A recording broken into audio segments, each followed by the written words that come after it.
Oke, sekarang kita masuk ke materi memberi instruksi dan feedback. Di episode awal kita udah banyak riset nih tentang apa sih yang bikin Gen Z ini resign atau dipecat lah, kinerjanya buruk lah. Ternyata salah satu yang terbesar adalah nggak bisa menerima feedback katanya. Apa benar Pak? Ya kan?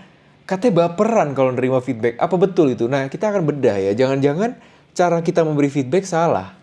Jangan-jangan selama ini kita menggunakan cara feedback yang dari atasan kita lagi yang terlalu kasar, belak-belakan atau bagaimana gitu ya.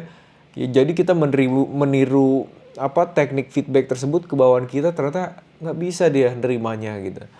Nah, apakah kita akan meneruskan cara feedback yang salah ini karena kita dulu di treat sedemikian rupa oleh atasan kita lagi, atau kita mau stop di sini dan kita pelajari cara memberi instruksi dan feedback yang baik. Ya. Kalau gitu kita coba mulai bahas sedikit-sedikit. Nah, ini ada satu contoh menurut pengalaman saya nih. Jadi saya pernah bekerja sama ya dengan satu birokrat bernama katakanlah Bambang. Ini nama samaran nih. Nama samaran nih. Jadi Bambang ini adalah kepala badan pemerintahan yang cukup besar. Ya, dia memimpin tim Gen Z. Jadi setelah dia pensiun, jadi Bambang ini udah pensiun. Setelah dia pensiun, dia memimpin ya sebuah tim di suatu perusahaan atau organisasi gitu ya. Organisasi kecil yang timnya kebetulan adalah Gen Z. Dan kebetulan salah satunya ada saya di situ. Nah, dia memimpin Gen Z seperti dia memimpin para dirjen-dirjen, deputi-deputi di badan pemerintah ya. Deputi-deputi senior kan tuh yang udah usianya mungkin udah 50 biasa kalau deputi ya.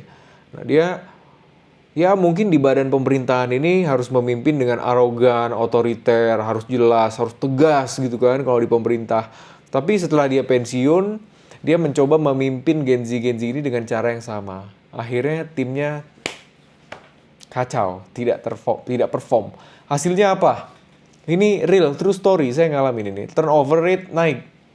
Ya, naik semua pada resign semua, nggak betah dia. Terus moral pekerja turun ya, moral pekerjanya turun semua, nggak semangat. Pusing lah ini kita. Setiap kali ketemu sama si bapak bosnya, ini mah udah nggak jelas sih. Pasti kayak gitu, anak buahnya udah negatif semua kata-katanya. Kira-kira bisa perform nggak organisasi yang kayak gitu? Pasti nggak bisa. Kualitas kerja dan kuantitas output kerja juga turun ya.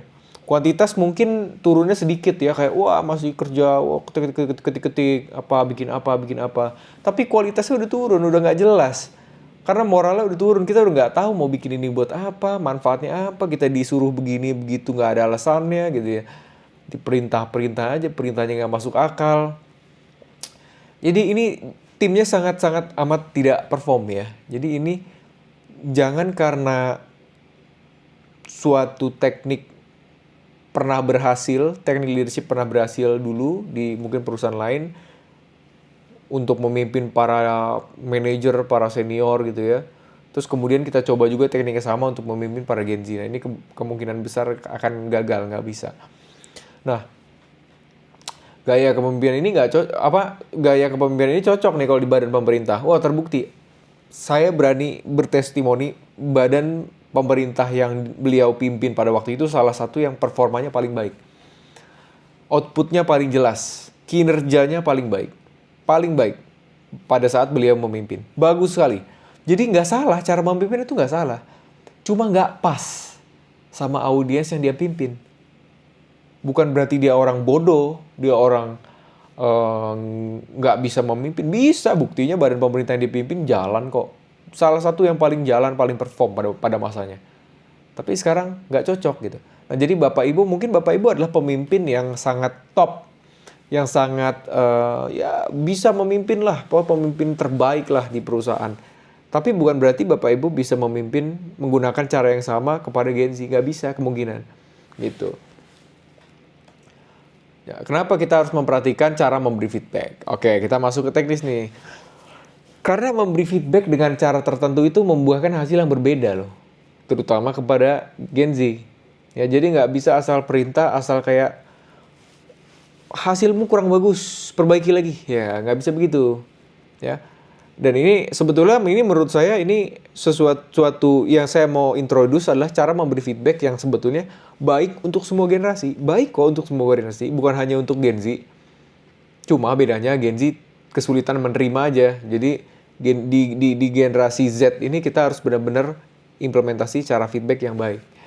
Tapi kalau Bapak Ibu udah belajar caranya bagaimana, nanti bisa diimplementasikan juga kepada generasi-generasi yang di atasnya. Nggak masalah kok. Oke? Jadi yang saya mau perkenalkan adalah wise feedback ya. Wise feedback ini apa? Nanti kita akan bahas lebih detail. Tapi kita mau bahas dulu efeknya supaya Bapak Ibu tertarik nih. Jadi ada riset ya. Di sini adalah mereka ini anak-anak kelas 7, 7 graders diminta untuk revise memperbaiki esai mereka. Nah, yang biru ini adalah control group atau yang tidak diberikan wise feedback, teknik feedback tertentu gitu ya. Jadi feedbacknya asal aja gitu ya. Nah, yang 80%, 85% yang hijau ini yang diberikan wise feedback, yang diberikan feedback dengan cara yang khusus, cara tertentu ya. Nanti kita akan belajar. Nah, hasilnya 85% ini merevise esainya. Jadi esainya direvise sama mereka dengan hasil kualitas yang lebih baik. Sementara yang hanya diberikan feedback dengan cara gamblang aja, yang asal memberi feedbacknya, itu hanya 40% yang merevise feedback mereka. Mereka nggak mau memperbaiki gitu. Dia dikasih feedback, udah, ya udahlah, biarin aja nih, nggak usah lah gitu. Ya, ini parah banget gitu. Udah dikasih feedback tapi nggak dibenerin. Ya kan, parah banget. Tapi kalau kita kasih feedback dengan format tertentu, wise feedback ini, kok bisa 80%? Langsung ngebenerin gitu. Kayak udah ini oke kita benerin ya. Akhirnya kumpulin lagi ke gurunya. Ya. Kok bisa makin nurut? Gimana caranya? Ya kan? Nah, menurut riset ini kita hanya perlu menambahkan satu kalimat sakti sebenarnya. Satu kalimat sakti. Jadi, setelah kita memberi feedback, apa sih feedbacknya? Misalnya, Pak, Mas Fahri gitu. Misalnya kita guru, contoh guru ya. Fahri, ini kamu tulisan kamu kurang bagus nih. Esai kamu juga nggak bisa dibaca, terus dia terlalu singkat. Mana penjelasannya nggak ada? Itu ya, itu misalnya feedback kita ya. Oke, itu feedback kita. Kita tambahkan catatan ya, sebuah kalimat tambahan di akhirnya yang menunjukkan high support dan high standard. Supaya Gen Z ini tertantang untuk mengikuti arahan lebih jauh lagi gitu, kayak improve lebih jauh lagi. Gimana contohnya? Nih. Contohnya adalah isi feedback. Isi feedback itu tadi ya, tulisan kamu berantakan, ini kurang jelas gitu ya. Tambahin satu kalimat, saya kasih kamu feedback ini karena saya punya standar yang tinggi dan saya tahu kamu bisa mencapai itu. Kalimat ini merupakan tantangan. Karena Gen Z itu suka ditantang. Ini kalimat ini merupakan tantangan buat mereka. Ya. Coba. Kita misalnya di kerja kita ya, hasil desain ya. Misalnya Anda memimpin tim desainer graphic design bikin poster, tolong dong bikin poster untuk pelatihan A ya, misalnya ini di perusahaan pelatihan. Bikin poster dong untuk pelatihan kita, untuk kita jualan di sosmed. Hasilnya kurang bagus. Siapa nama cewek ya? Farah. Ini desain kamu apa bisa laku begini kalau kita jualan kayak gini? Masa warnanya terlalu ngejreng begini, apa ini masih laku gitu. Itu feedbacknya, isi feedbacknya. Tambahin satu kalimat. Gini ya Farah, saya itu punya standar yang tinggi terhadap hasil desain. Karena hasil desain ini adalah cerminan dari produk kita juga. Kalau produk kita bagus, hasil desain posternya nggak meyakinkan kayak perusahaan abal-abal, produk kita mana mungkin laku. Gitu. Tapi saya tahu kamu tuh bisa. Saya tahu kamu tuh bisa mencapai standar itu. Saya tahu kamu bisa ngedesain yang bagus. Nah, coba kamu pelajari lagi. Coba take time sedikit, 1 jam, 2 jam, coba spend waktu lagi untuk perbaiki desain ini. Saya tahu kamu bisa kok. Oke, gitu. Jadi wise feedback. Nah, wise feedback ini apa sih isinya ya? High standard dan high support. Kalau kita bedah. Standar tinggi, kita kasih standar tinggi, kita kasih tahu kalau standar kita ini tinggi loh. Nggak main-main loh ini. Dia tertantang kan. Tapi kita berikan juga high support. Jadi Dia tidak hanya terbebani dengan standar yang tinggi, anjrit kerja di sini susah banget standar tinggi. Tapi kita kasih support juga, bahwa support dari kita tuh tinggi loh. Dan supportnya, tadi kan kata-kata ya, support kita kata-kata, saya tahu kamu bisa mencapai itu. Itu support berupa kata-kata. Tapi di luar kata-kata, juga ada support-support lain. Contohnya, kita punya tim programmer. Tim programmer kita tuntut menghasilkan code gitu ya, kode, menghasilkan software aplikasi yang terbaik. Ya, kita berikanlah kata-kata suportif. Tapi tidak hanya kata-kata, kita harus support dia perlengkapan yang memadai.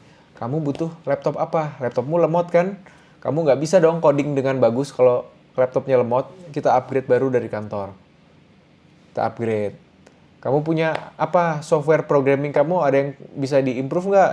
Misalnya yang berbayar, software berbayar untuk bisa kamu programming atau mungkin mendesain lebih bagus lagi, ayo kita support dari kantor. Gitu. Jadi high support itu tidak hanya melulu kata-kata, tapi high support juga bisa berupa hal-hal lain seperti fasilitas penunjang tentunya ya dan lain-lain lah. Oke,